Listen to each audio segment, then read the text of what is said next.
What's up, everybody? Derek Anderson, the DA. All right, everybody. Look, back to the Marvel 2025 slate. You guys know it's just been a hot mess. Spider-Man was trash. Captain America, Brave New World was a flop. Daredevil, Born Again, epic fail. Thunderbolts flop. Ironheart trash. Look, you guys voted for Ironheart trash. I actually wanted to put what the fuck. But, you know, the people on the nightcap, you guys won out, so it's just trash. Now it's on to the next one. On to the next. Fantastic Four, first steps. So Kevin Feige is doing his rounds now because that's what these guys got to do, trying to get their shit hyped up. But in the midst of that, he was talking about how to fix superhero fatigue, okay? Let me say this real quick. If you started the superhero fatigue and you the one that created the superhero fatigue, you the last one that can fix superhero fatigue, Kevin Feige, okay? This guy is delusional, and I've been telling y'all forever and a day, this man simply got lucky, all right? He is not the genius you think he is. In fact, he is so much of an idiot that he created superhero fatigue out of a successful superhero universe. How do you do that? How do you go from creating what you supposedly created in the first 3 phases of the Marvel Cinematic Universe, where everybody was rocking and rolling, Avengers Endgame hit, 2 billion, all right? 2 billion plus, man, almost 3. This guy is supposedly the genius behind that. And then on the heels of that, in 6 short years, he's absolutely destroyed it. All right. He's ripped the whole soul out of the Marvel Cinematic Universe to the point that nobody cares anymore. Nobody's rocking with it anymore. Yeah, you're the last person to fix superhero fatigue. I'm sorry, Kevin Feige. I don't know who can. Can James Gunn fix it? All right. Can James Gunn fix superhero fatigue? I doubt it. Where it's at right now, I think what we're going to end up doing is going back in time, back to that era before the MCU kicked off, that pre-MCU era where you just had all kind of random comic book movies coming out. And then, you know, you're just trying to make a good movie. Nothing was connected. It wasn't, yeah, you got to watch a post-credit scene to see what's coming up next or whatever. Nah, it wasn't none of that, okay? You guys remember that era, okay? It was like this 2000 to 2007 era. This was when there wasn't anything interconnected other than within the franchise itself, right? Like you had, you know, X2, you know, it's a sequel to X-Men, and then you had X-Men The Last Stand. You know, you had a Blade trilogy, you had the Spider-Man trilogy, all of those worked. They were really good, but then you also had some experiments like Elektra, all right? They had some experimentation with Elektra, Hulk, all right? Some people like this Ang Lee's Hulk. This is Ang Lee's Hulk. Some people like this Hulk. Thought it was the best one, you know? But you had a lot of, you know, you had Keanu Reeves, Constantine, all right? Look, The Incredibles, you know, Blade, you just talked about that. You know, you had like different types of movies, you know, Sin City, and, you know, you'll still see some of that stuff even today. But you need to get back to this kind of experimentation phase of superhero movies, all right? From 2000 to 2007, Daredevil with Ben Affleck. You know, you had Jonah Hex with Josh Brolin. You had all kinds of different movies hitting the movie theaters, and they had to build up goodwill and equity to the audience and promising them, hey, we actually care about this stuff. We're not just throwing bullshit out there and hoping that it works. Because that's basically what Kevin Feige has been doing over the last 6 years. But yeah, CBR is talking about it as well. It's an end of an era for the MCU and for comic book movies. It absolutely is. We're going back in time. We're going back to the early days of superhero movies where everything wasn't some sort of a cinematic universe.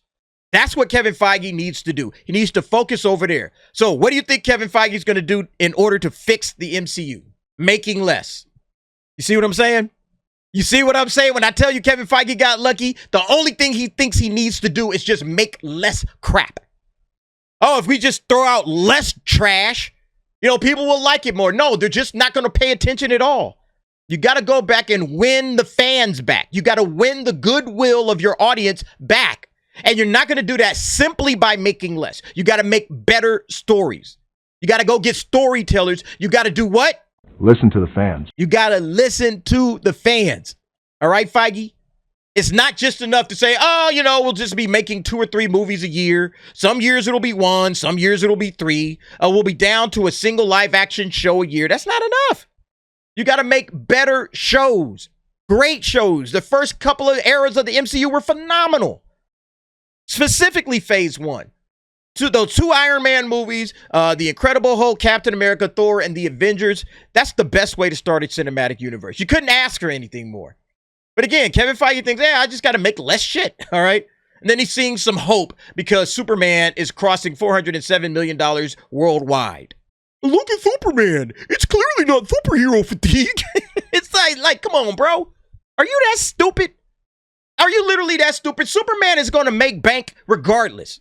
It's always going to make money because it's Superman. Just like Batman will always make money. Just like Spidey will always make money. These superheroes are always going to bank. They are always going to cash in because they're the best superheroes on the planet. And everybody is always willing to rock with it and see what's up next. But yeah, if it's like the Thunderbolts, they ain't coming for that.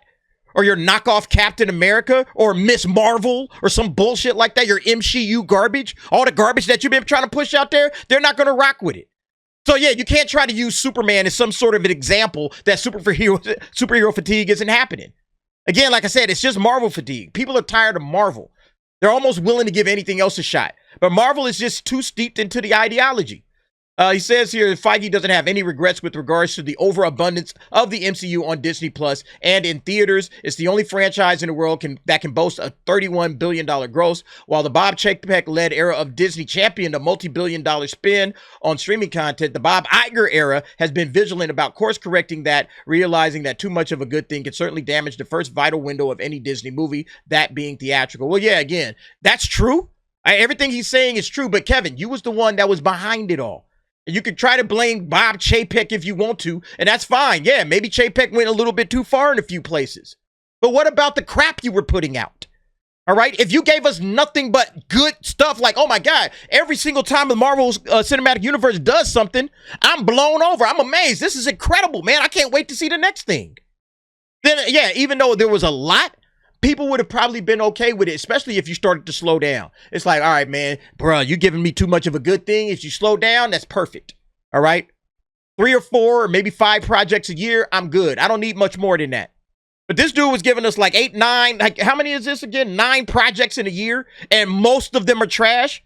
I guarantee you, if all of these were good right now, we wouldn't be talking about Marvel fatigue, superhero fatigue, or any other kind of fatigue. We would be talking about, damn, Fantastic Four is coming up, bro. I can't wait. We would be pumped up. We would be looking forward to this shit. So it has nothing to do with making too much. It's making too much crap. That's what's wrong with it, Kevin Feige.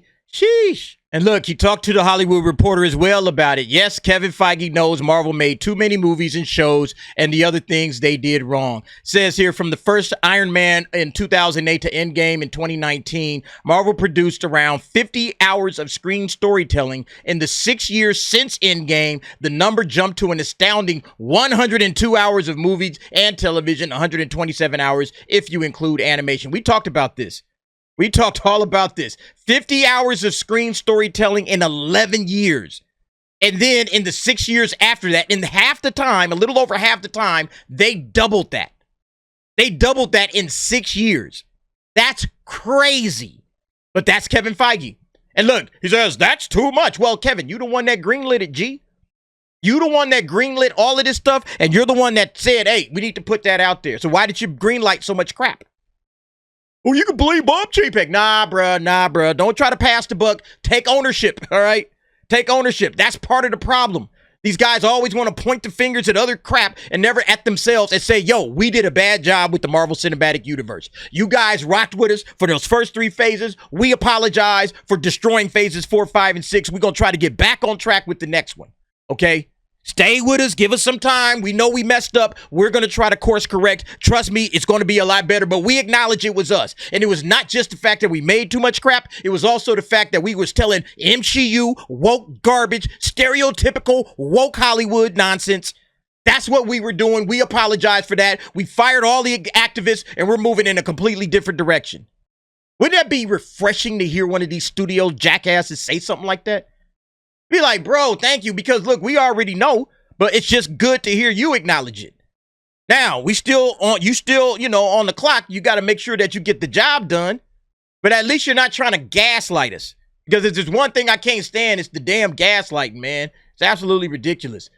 Says, here's why Thunderbolts failed, even though it's a very, very good movie. Massive expansion into television and focus on Disney Plus led to the feeling that watching Marvel was becoming a type of homework. It's that expansion that I think led people to say, do I have to see all of these? It used to be fun, but now do I have to know everything about all of these? And I think the Marvels hit it the hardest, where people are like, okay, I recognize her from $1 billion movie, but who are these other two, or those other two? I guess they were in some TV show. I'll skip it. That ain't got nothing to do with it, Kev.